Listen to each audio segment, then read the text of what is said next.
भेजा भेजा जन्नत से तुझको खुदा ने,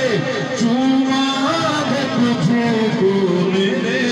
मुस्तफा ने। हज़रत उमर फारूक रज़ियल्लाहु ताला अन्हु हजरत असवद को देखते हैं और कहते हैं, उसको देखते हुए कहते हैं, ऐ हजरत असवद, मैं तुझे इसलिए नहीं चूमता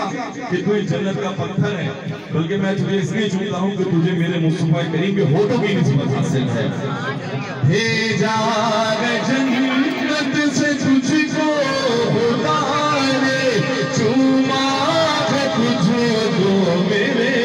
मुस्तफा